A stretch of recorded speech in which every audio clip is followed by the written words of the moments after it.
नमस्ते। हिंदी स्टोरीज में आपका स्वागत है। कृपया लाइक, शेयर, कमेंट और सब्सक्राइब करें। वह घर मेरा है क्योंकि मैंने उसे बनाया है। तुम्हें अब निकलना होगा। भले ही हम अलग हो जाएं, मुझे नहीं लगता कि आप अपने अंशकालिक वेतन पर जीवित रह सकते हैं। राहुल सिन्हा खुशी खुशी तलाक के कागजात फैलाते हैं। मेरा नाम रानी है। मैं 33 साल का हूँ। हाल ही में मैंने पास के एक सुपरमार्केट में अंशकालिक नौकरी शुरू की। मैंने 3 साल पहले राहुल से शादी की थी, जब एक ही कार्यस्थल पर हमारी दोस्ती हो गई थी, और मैंने उसी समय इस्तीफा दे दिया। मैं शादी के बाद भी काम करना चाहती थी, लेकिन उन्होंने जोर देकर कहा कि वह मुझे घर चाहते हैं, इसलिए मैं अनिच्छा से एक पूर्णकालिक गृहिणी बन गई। हालांकि मुझे काम करना हमेशा से पसंद था और बाहर काम करने की इच्छा दिन ब दिन बढ़ती जा रही थी। बहुत समझाने के बाद आखिरकार मुझे अंशकालिक नौकरी मिल गई। हम बच्चे चाहते हैं, लेकिन अभी तक हमें कोई आशीर्वाद नहीं मिला है। मुझे बिल्लियां बहुत पसंद हैं और मैं एक पालतू जानवर रखना चाहता था, लेकिन राहुल को बिल्लियों से नफरत है, इसलिए मैंने अनिच्छा से इसे छोड़ दिया। विचार राहुल, जो मूल रूप से चाहते थे कि मैं एक पूर्णकालिक गृहिणी बनूं, उन्हें ये पसंद नहीं आया कि मैंने काम करना शुरू किया अंशकालिक, और मैंने जो कुछ भी किया उसके बारे में शिकायत करना शुरू कर दिया। आप आज फिर से अपनी नौकरी पर गए हो। हाल ही में घर गंदा होता नजर आ रहा है। क्या कपड़े धोने के सारे कपड़े झुर्रीदार नहीं हैं? आप बिल्कुल भी घर का काम नहीं कर रहे हैं। ये सच नहीं था। मैंने काम पर जाने से पहले सफाई पूरी कर ली थी और कपड़े पूरी तरह फैले हुए थे। तुम किस बारे में बात कर रहे हो? मैं सब कुछ पहले की तरह ही परफेक्ट तरीके से कर रहा हूँ। ये स्पष्ट रूप से गंदा है। तुम्हारी आंखें कहाँ हैं? और खाना हमेशा एक जैसा होता है। आज फिर तला हुआ चिकन। क्या आप तरह तरह के व्यंजन नहीं बना सकते? मैं अक्सर तला हुआ चिकन नहीं बनाता था, और मैंने हर बार भोजन के साथ रचनात्मक होने की कोशिश की। सीमित समय के बावजूद मैंने आपका पसंदीदा फ्राइड चिकन बनाने के लिए कड़ी मेहनत की है, और मैंने बहुत सारे व्यंजन बनाए हैं। जब मैं थोड़ा पीछे बात करती तो वह दोगुनी तीव्रता से लौट आता। क्या आप कह रहे हैं कि अंशकालिक नौकरी के कारण आपके पास समय नहीं है? तुम तो बस व्यस्त होने का दिखावा करते हो। केवल एक छोटी सी नौकरी के साथ इतना महत्वपूर्ण कार्य न करें जिससे ज्यादा पैसा भी न मिले। पहली बार में मेरी कमाई काफी थी, और यह केवल आपके स्वार्थ के कारण है कि आप काम कर रहे हैं। सुनिश्चित करें कि आप घर का काम ठीक से करें। समय न होने का बहाना न बनाएं। इतने कम प्रति घंटा वेतन पर पसीना बहाना और काम करना शर्मनाक है। राहुल हमेशा अपशब्दों से मेरी नौकरी का उपहास उड़ाता था। उन्होंने कहा था कि वह चाहते थे कि मैं एक गृहिणी बनूं, क्योंकि वह नहीं चाहते थे कि दूसरे ये सोचे कि हम आर्थिक रूप से संघर्ष कर रहे हैं। उसकी अपनी छवि। जब भी मौका मिलता, वह मेरे अंशकालिक काम का मजाक उड़ाता, ये दावा करते हुए कि उसने इतना पैसा कमाया कि हमें जीवन यापन के खर्चों के बारे में चिंता करने की जरूरत नहीं थी। इससे कोई फर्क नहीं पड़ता कि वह मेरा पति था। मेरे काम के लिए इतने भयानक शब्दों से अपमानित किया जाना कुछ ऐसी बात थी जिसे मैं भी बर्दाश्त नहीं कर सकता। मैं उसकी रोज रोज की बातों से क्रोधित हो जाता था। एक दिन हमने राहुल के माता पिता के घर जाने के लिए ड्राइव पर जाने का फैसला किया, जहां हम नहीं गए थे थोड़ी देर के लिए। हालांकि मैं काफी समय से राहुल से चिढ़ी हुई थी, लेकिन बदलाव के लिए बाहर जाकर मुझे खुशी हुई चूंकि काफी समय हो गया था। उस वक्त मुझे नहीं पता था कि ससुराल में क्या होगा। कुछ घंटों तक गाड़ी चलाने के बाद हम राहुल के माता पिता के घर पहुंचे, जहां उसकी माँ, जो अकेले रहते थे, उन्होंने मुस्कुराकर हमारा स्वागत किया। रात के खाने के बाद, जो उसने तैयार किया था, राहुल स्लॉट खेलने के लिए बाहर चला गया। मेरी सास के साथ बर्तन मांजते वक्त उनका व्यवहार बदला बदला सा लग रहा था। वह अब पहले जैसी शांत व्यक्ति नहीं रही और उसका चेहरा सख्त हो गया। जैसे ही मैंने कॉफी बनाई, ये सोचते हुए कि क्या गड़बड़ है, हम सोफे पर बैठ गए और वह बोलने लगी। रानी, राहुल के अनुसार तुम अंशकालिक नौकरी कर रही हो। जब वह इतना काम कर रहा है तो आपको काम करने की क्या जरूरत है? साथ ही, मैंने सुना है कि आप घर का काम नहीं संभाल पा रहे हैं क्योंकि आपके पास पर्याप्त पैसा नहीं है, आपकी अंशकालिक नौकरी के कारण समय या कुछ और। मैं उसकी अचानक कही बातों से थोड़ा हैरान हो गया। नहीं, ये सच नहीं है। मैं सब कुछ ठीक से मैनेज कर रहा हूँ। मेरी सास ने अति आश्चर्य से कहा, ओह, मैंने राहुल से सुना है कि तुम घर के काम में कितने खराब थे। वह इसे अकेले ही सहन कर रहे हैं। वह काम से थक गया है और यह सचमुच दयनीय है कि उसे कूड़े से भरे घर में लौटना पड़ रहा है। आप अच्छा भोजन नहीं बना रहे हैं, है ना? वह अंशकालिक नौकरी छोड़ो। यदि आप वहां नहीं हैं तो आपके कार्यस्थल पर किसी को भी परवाह नहीं होगी। वे बस किसी और को काम पर रख सकते हैं। तुम्हारा काम घर की देखभाल करना है। ठीक है, अभी से सदन पर ध्यान दें और राहुल का सही से समर्थन करें। सचमुच, राहुल की पत्नी के रूप में खुद को शर्मिंदा मत करो। मेरी सास की पुराने जमाने की मान्यताएं हैं। उनकी सोच है कि पत्नी को घर पर ही रहना चाहिए। स्कूल खत्म करने के तुरंत बाद उसकी शादी हो गई और उसने कभी काम नहीं किया, हमेशा पूर्णकालिक रही गृहिणी। राहुल भी यह मानते हुए बड़े हुए कि एक पत्नी को ऐसी ही होनी चाहिए। इसलिए उन दोनों को मेरा बाहर काम करने का विचार नापसंद था। फिर भी, मेरी सास के शब्द बहुत कठोर थे। जिस नौकरी पर मैं इतनी मेहनत कर रहा था, उसने न केवल उसे बर्खास्त कर दिया, बल्कि क्रूरतापूर्वक ये भी कहा कि नहीं, अगर मैं छोड़ दूं तो किसी को परेशानी होगी। उन हृदयहीन शब्दों ने मुझे बहुत परेशान कर दिया। मेरी अंशकालिक नौकरी संतोषजनक थी और हर कोई दयालु था। माहौल बहुत सकारात्मक था। सभी ने मेरे साथ अच्छा व्यवहार किया और मुझ पर भरोसा किया। मेरे बारे में इस तरह बात करना हृदय विदारक था, जैसे कि मैं अनावश्यक था। उसे इस बारे में कुछ भी पता नहीं है। ये जानकर भी काफी झटका लगा कि राहुल पीछे से मुझे बुरा भला कह रहा था।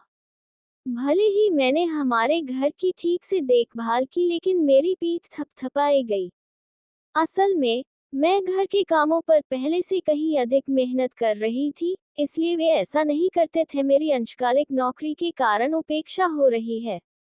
मैं जानता था कि उसका काम कठिन था, इसलिए मैं उसे समायोजित करने की पूरी कोशिश कर रहा था। लेकिन राहुल और उसकी माँ फोन पर मुझे बुरा भला कह रहे थे। मैं इस पर विश्वास नहीं करना चाहता था।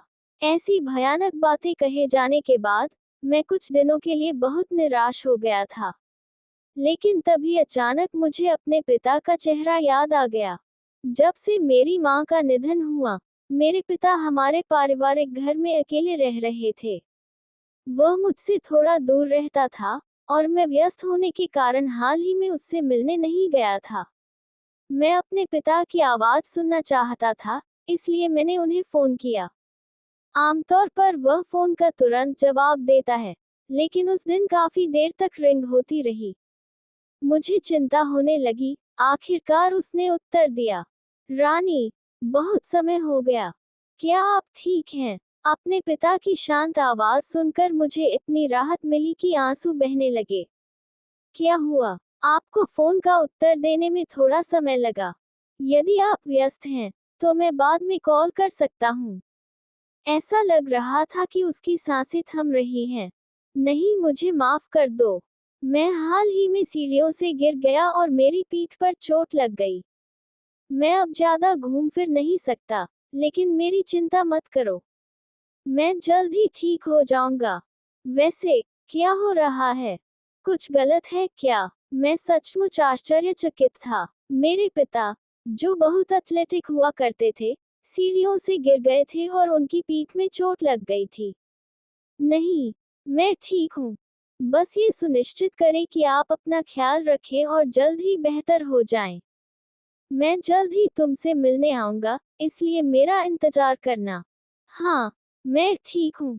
लेकिन फिर मैंने सोचा कि उसे पहले से ही बुजुर्ग माना जाता है और चोटों में अधिक समय लग सकता है ठीक होना। मैं हमेशा उनकी जीवटता से आश्वस्त रहता था, लेकिन अचानक मुझे चिंता महसूस हुई। यदि वह प्रतिदिन सीढ़ियों का उपयोग करता रहेगा, तो वह दोबारा फिसल सकता है। इसके अलावा, पुराने पारिवारिक घर में सीढ़ियां थोड़ी खड़ी हैं, और ऊंची सीढ़ियां हैं प्रवेश द्वार और बाथरूम में। मैं अपने पिता के उस घर में अपनी पीठ बचाकर रहने को लेकर बहुत चिंतित हो गया। अगर कुछ हो जाए और वह गंभीर रूप से घायल हो जाए तो क्या होगा? मैं शांत नहीं बैठ सकता था। मैंने हमेशा सोचा था कि उसके करीब रहना अच्छा होगा, लेकिन मुझे एहसास हुआ कि ऐसा नहीं था। संकोच करने का समय बचा है। मैंने अपने पिता के लिए पास में ही एक सुरक्षित, अधिक सुलभ घर बनाने का एक बड़ा निर्णय लिया। मेरे पास आय का एक स्रोत था जिसे मैंने अपने पति से छुपा कर रखा था। मुझे अपने दादाजी से अपार्टमेंट प्रबंधन विरासत में मिला था। यह मूल रूप से मेरे पिता का था, लेकिन आपातकालीन स्थिति के लिए उन्होंने इसे मेरे नाम पर रख दिया था। उन्होंने मुझसे कहा था कि इस बारे में ज्यादा बात न करना ही बेहतर होगा, इसलिए मेरे पति को पता नहीं चला। मैंने अब तक किराए की सारी आय बचा ली थी। मैं उस पैसे का उपयोग अपने पिता के लिए एक नया घर बनाने में करूंगा। मैंने बहुत चिंता पैदा कर दी थी और मैं उसका बदला चुकाने के लिए कुछ भी नहीं कर पाया।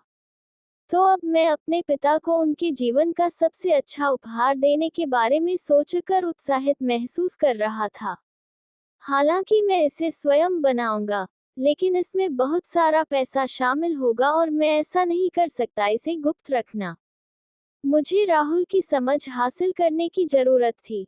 मैं घबरा गया था कि कहीं वह शिकायत न कर दे और इस विचार को अस्वीकार न कर दे, लेकिन इसके बजाय उसने कहा, मैं समझता हूँ।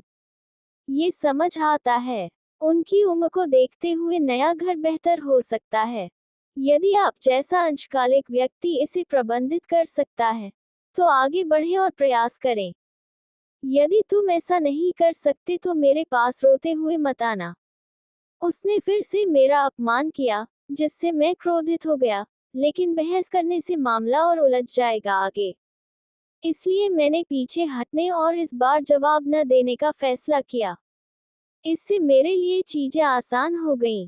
मैंने तुरंत एक अच्छे ठेकेदार की तलाश शुरू कर दी और प्रक्रिया को आगे बढ़ाया।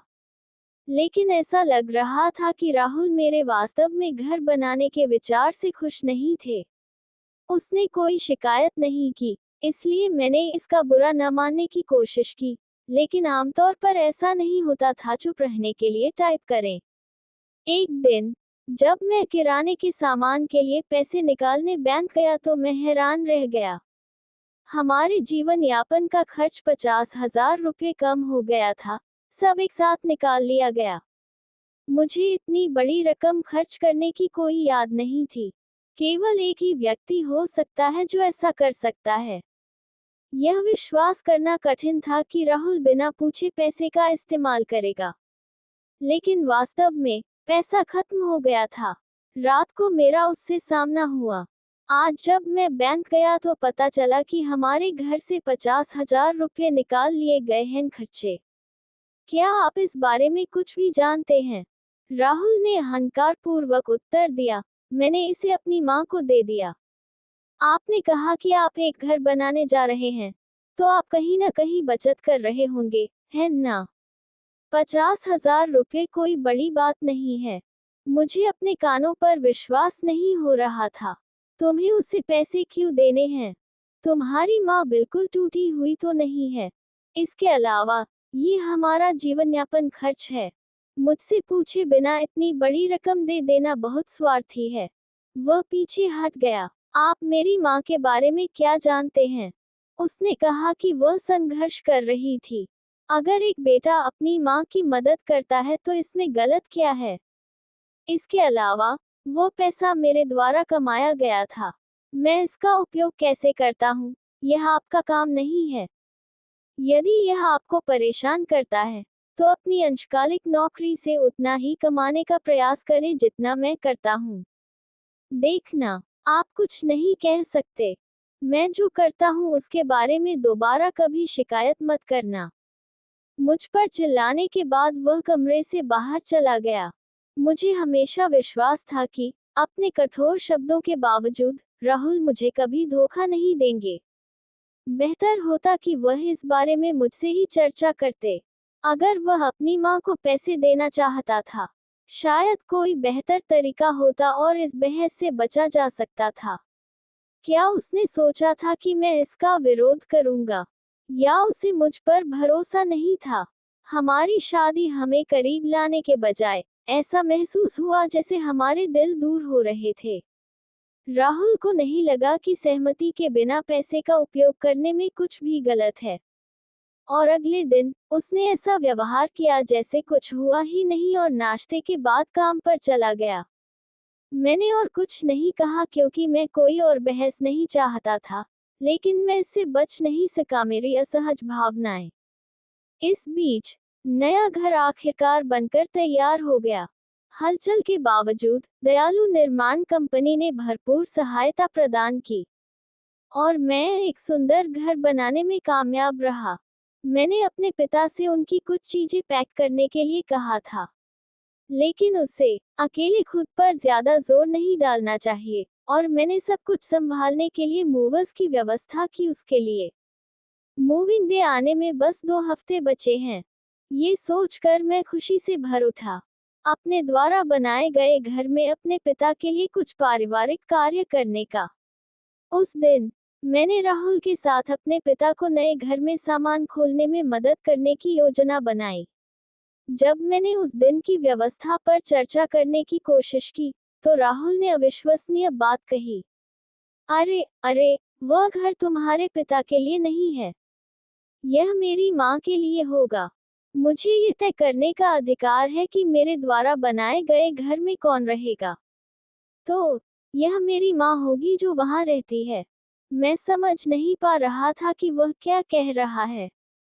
घबराहट में मैंने जवाब दिया, मैंने वह घर बनाया, यह मेरे पिता के रहने के लिए है। आप जैसे पार्ट टाइमर के पास घर बनाने का कोई तरीका नहीं है। यह मेरा पैसा है जिसने इसे बनाया है, इसलिए अहंकारी मत बनो। ऐसा लगता है कि उसे सच में विश्वास था कि यह उसका पैसा था जिससे घर बना। जब मैंने दूसरे दिन घर बनाने की बात की तो उन्होंने मेरे विचार को आसानी से स्वीकार कर लिया। क्या ऐसा इसलिए था क्योंकि उसने शुरू से ही इसे अपनी माँ के लिए बनाने की योजना बनाई थी, मेरे पिता के लिए नहीं? ये काम करने का एक भयानक तरीका है। अब मुझे ये साबित करना था कि मैंने इसे अपने पैसे से बनाया है। मेरे पास उसे किराए की आय के बारे में बताने के अलावा कोई विकल्प नहीं था जिसे अब तक गुप्त रखा गया था। मैंने उसे इसके बारे में बताने का मन बना लिया। तुमने एक बेतुकी कहानी सिर्फ इसलिए रची क्योंकि तुम अपना मनचाहा घर चाहते हो। यदि आप झूठ बोलने जा रहे हैं, तो कम से कम इसे सभ्य बनाएं। उसने मेरी बात पर बिल्कुल भी विश्वास नहीं किया और कहीं चला गया। मैं असमंजस में था, लेकिन जब तक वह समझ नहीं गया तब तक समझाने के अलावा मेरे पास कोई विकल्प नहीं था। जब मैं उसके लौटने का इंतजार कर रहा था, वह अविश्वसनीय रूप से गंभीर अभिव्यक्ति के साथ वापस आया। उगल, अरे, तुमने मुझे धोखा देने की कोशिश की, ये दावा करते हुए कि आपने वह घर बनाया है। तुम एक झूठे हो। वह घर मेरा है क्योंकि मैंने उसे बनाया है। तुम्हें अब निकलना होगा। भले ही हम अलग हो जाएं, मुझे नहीं लगता कि आप अपने अंशकालिक वेतन पर जीवित रह सकते हैं। ये सब अचानक होने के कारण मेरे पास शब्द नहीं थे। वह घर मैंने ही बनवाया था और इसके अलावा मुझे इस तरह अचानक चले जाने के लिए कहना भी जाती है। इस पर हस्ताक्षर करें और आज रात निकल जाएं। तलाक के कागजात मेज पर पटकते हुए वह हंसा और अपने कमरे में चला गया। उसका सेक्शन पहले ही भर चुका था। लगातार मुझे नीचा दिखाने के बाद तलाक के कागजात इस तरह पेश करना वास्तव में सच था, वह सबसे नीचे गिर सकता था। उसने मुझे निराशा की ओर ले जाने के लिए ये भयानक काम किया होगा।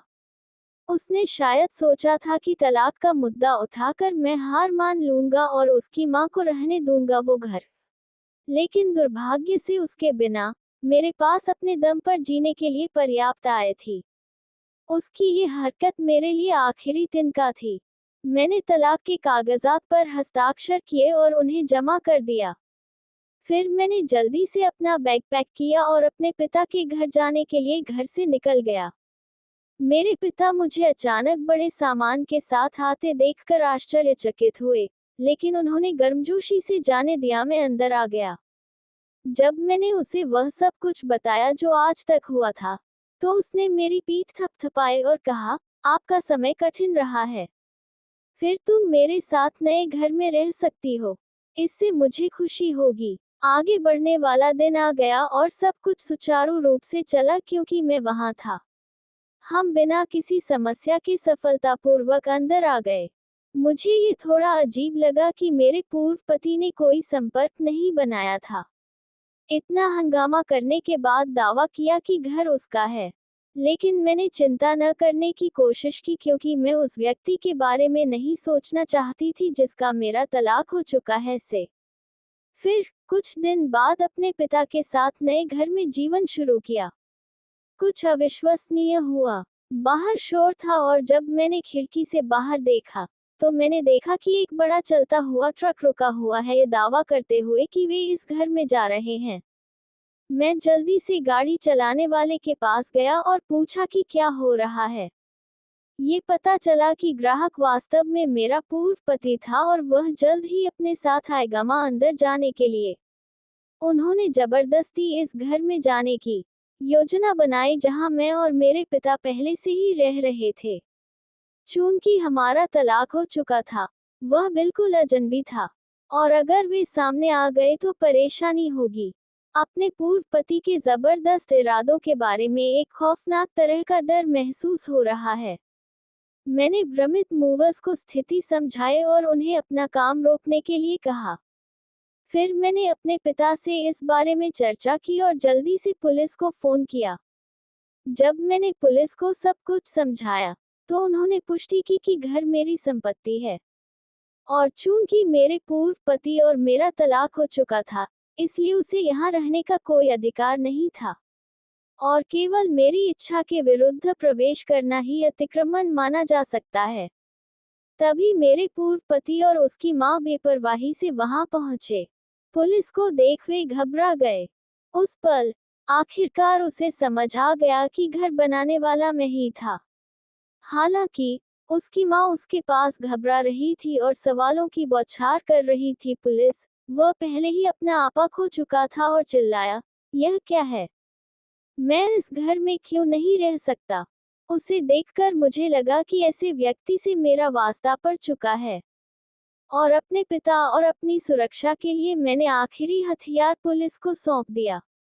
हालांकि पुलिस की बदौलत मामला शांत हो गया। मैंने सुना है कि मेरे पूर्व पति को बाद में गंभीर परिणाम भुगतने पड़े। वह इस घर में रहने को लेकर गंभीर थे, इसलिए उन्होंने अपने अपार्टमेंट का पट्टा रद्द कर दिया था और यहाँ तक कि अपनी मां का घर भी बेच दिया था। उसे वापस लौटने के लिए कोई जगह नहीं छोड़ना, और अनुबंध के उल्लंघन के साथ मूवर्स द्वारा मांगी गई फीस और सामान का एक ट्रक। उसने सचमुच खुद को अपनी मां के साथ सड़क पर फंसा हुआ पाया। मैंने पुलिस को जो अंतिम हथियार सौंपा वह मौखिक दुर्व्यवहार का सबूत था, मूलतः घरेलू हिंसा जो मेरे पति ने मुझ पर की थी। अब मैं अपने पति की अभद्र भाषा को सहन करने में असमर्थ हो गई हूँ। मैंने किसी दिन उससे दोबारा मिलने के बारे में सोचा था और इसके लिए निगरानी कैमरे लगाए थे, सब कुछ रिकॉर्ड करें। फुटेज में मुझे लगन से घर का काम करते हुए दिखाया गया, और मेरे पति लगातार अनुचित दुर्व्यवहार करते रहते हैं। इस फुटेज का उपयोग करके मैं अपने पूर्व पति को और अधिक घेरने में कामयाब रही। मैंने एक वकील नियुक्त किया और उस पर मुकदमा दायर किया और उससे समझौता कराने में सफल रहा। चलती अराजकता से व्यय। समझौते में मुझे उससे जो पैसा मिला था, वह उसकी मां को बेचने से खत्म हो गए घर, और उसकी अपनी बचत। अब वह और उसकी मां कथित तौर पर एक जर्ज अपार्टमेंट में रह रहे हैं। इसकी बात उनके कार्यस्थल पर तेजी से फैल गई। यह महसूस करते हुए कि उनके चरित्र में कुछ गड़बड़ है, उनके सहयोगियों ने खुद को दूर कर लिया और अब वह अलग थलग पड़ गया है और कंपनी में हर कोई उससे नाराज है, क्योंकि आखिरकार मुझे एक बिल्ली मिल ही गई। मेरे पिता की पीठ पूरी तरह ठीक हो गई है और हम बिल्ली के साथ यात्रा पर जाने पर चर्चा कर रहे हैं। मैंने निपटान राशि का उपयोग बिल्ली के सामान से संबंधित एक दुकान खोलने के लिए भी किया।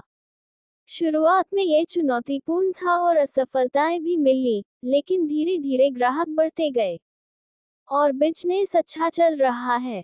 हर दिन शांतिपूर्ण और वास्तव में आनंददायक है। मैंने कभी नहीं सोचा था कि अपने पिता की खातिर मैंने जो कदम उठाया, उससे मुझे खुशी मिलेगी। मुझे सचमुच लगता है कि यह सही निर्णय था। हाल ही में एक सुखद विकास हुआ है। एक आदमी जो हमेशा मेरी दुकान पर आता है और सुखद बातचीत लोगों और बिल्लियों दोनों के लिए विशेष रूप से दयालु रही है। हमने साथ में ड्राइव पर जाने का प्लान बनाया है। मैं अपना जीवन खुलकर और आनंदपूर्वक जीने जा रहा हूँ। मैं शुरू होने वाली नई खुशी को लेकर उत्साहित हूँ। अगर आपको कहानी पसंद आई हो तो कृपया लाइक, कमेंट और सब्सक्राइब करें।